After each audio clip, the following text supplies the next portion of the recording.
प्रयागराज के हड़िया polytechnic ground में रविवार को आगामी 2024 लोकसभा चुनाव को देखते हुए पिछड़ा वैश्य महासम्मेलन का आयोजन किया गया। कार्यक्रम में मुख्य अतिथि के रूप में संगम लाल गुप्ता, राष्ट्रीय महासचिव ओबीसी मोर्चा प्रतापगढ़ सांसद रहे, जिनका मुनेश्वर कुमार गुप्ता जिला पंचायत सदस्य ज्ञानपुर द्वारा फूलों का हार पहनाकर भव्य स्वागत किया गया। कार्यक्रम को संबोधित करते हुए मुख्य अतिथि ने कहा कि भारतीय जनता पार्टी के कार्यकर्ता निरंतर चुनाव के मूड में रहते हैं। तैयारी 2024 की चल रही है। इस बार चुनाव में भाजपा 400 से ज्यादा सीटें जीतने वाली है। उन्होंने कहा कि रही बात वैश्य समाज की, तो हर समाज का व्यक्ति चाहता है कि हमारे समाज के प्रतिनिधि ज्यादा से ज्यादा हों और वैश्य समाज भी यही चाहता है। देखिए, भारतीय जनता पार्टी तो निरंतर तैयारी रहती ही है और भारतीय जनता पार्टी के कार्यकर्ता निरंतर चुनाव के मूड में ही रहते हैं। तो तैयारी तो 2024 को हो रहा है। इस बार 2024 में भारतीय जनता पार्टी पूरे देश में 400 सीट जीतने वाली है।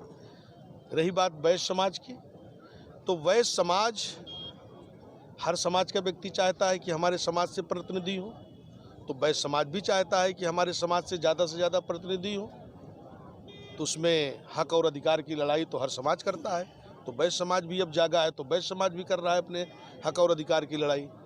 क्या 2024 लोकसभा भदोही से चुनाव लड़ सकते हैं आप? देखिए, ये तो फैसला शीर्ष नेतृत्व करता है भारतीय जनता पार्टी, और भारतीय जनता पार्टी में कार्यकर्ताओं को टिकट मांगने के लिए पूरी आज़ादी है।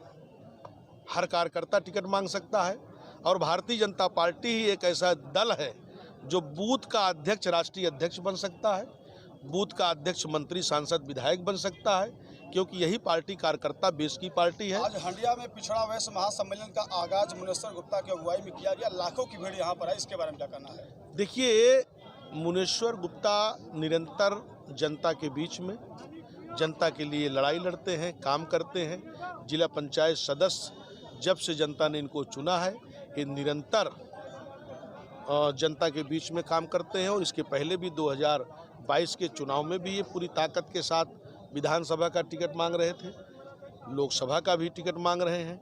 तो हर कार्यकर्ताओं को मांगने का पूरा अधिकार है। सांसद जो वैश्य समाज को देखा जाए तो 99% तो भाजपा में तो है, लेकिन उनकी हिस्सेदारी नहीं मिल पाती जो मिलनी चाहिए। देखिए, जब कोई व्यक्ति समाज का पूरी ताकत के साथ निकल कर आता है और पूरी संघर्ष करता है, क्योंकि भारतीय जनता पार्टी उसी व्यक्ति को चुनाव लड़ाती है जिसका कई पैटर्न पे सर्वे होते हैं, कई सारे तत्वों को खंगाला जाता है, उसके बाद नेतृत्व उस पर निर्णय लेती है।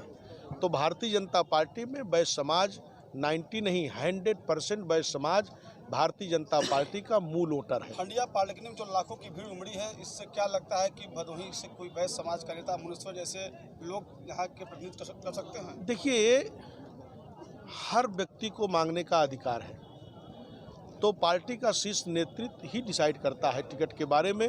और जिस तरीके से यहाँ पर जनसैलाब उमड़ा हुआ, मुनेश्वर गुप्ता के प्रति आशीर्वाद और अपना स्नेह देने के लिए, एक ताकत देने के लिए यहाँ की जनता ने मुनेश्वर के प्रति अपना स्नेह दिया है। उसके लिए इस क्षेत्र की जनता का मैं बहुत शुक्रगुजार और धन्यवाद करता हूँ।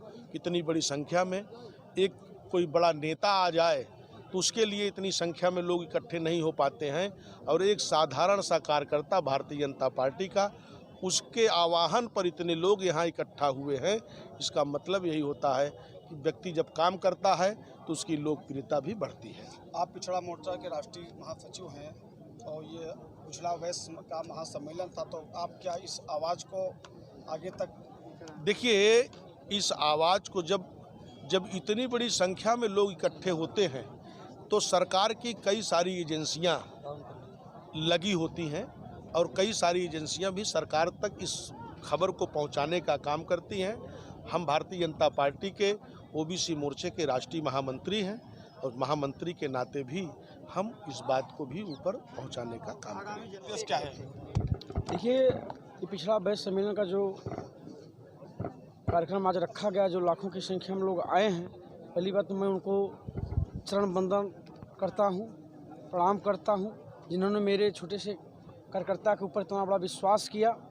और विश्वास से ही नहीं, सब कुछ उन्होंने मेरे ऊपर न्यौछावर कर दिया, क्योंकि लोग कहते हैं कि जनता जब भी जाती है तो पैसे से जाती है। आज उसने कह के दिखा दिया कि मुनेश्वर गुप्ता का विश्वास ही सब कुछ है, पैसा मायने नहीं रखता है।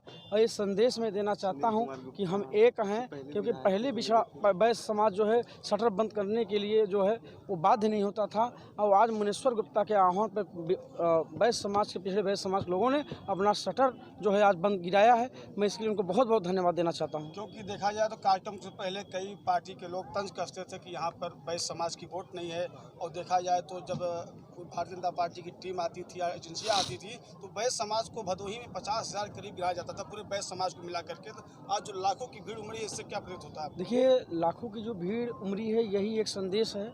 और ये जो लोग कहते थे क्योंकि वैश्य समाज दिखता नहीं था, आज वैश्य समाज ने दिखा के बता दिया कि हमारी ताकत है और हम हैं, हमारी संख्या है, हमारी अगर भागीदारी है तो हमारी हिस्सेदारी भी होनी चाहिए। आप शीर्ष नेतृत्व से क्या उम्मीद करते हैं? देखिए, उम्मीद मैं कार्यकर्ता हूँ, मैं हमेशा भारतीय जनता पार्टी का एक वफादार कार्यकर्ता हूँ। वफादार कार्यकर्ता के नाते मैं हमेशा कार्यरत रहूँगा। जो मुझे दिशा निर्देश मिलेगा मैं हमेशा करता रहूँगा।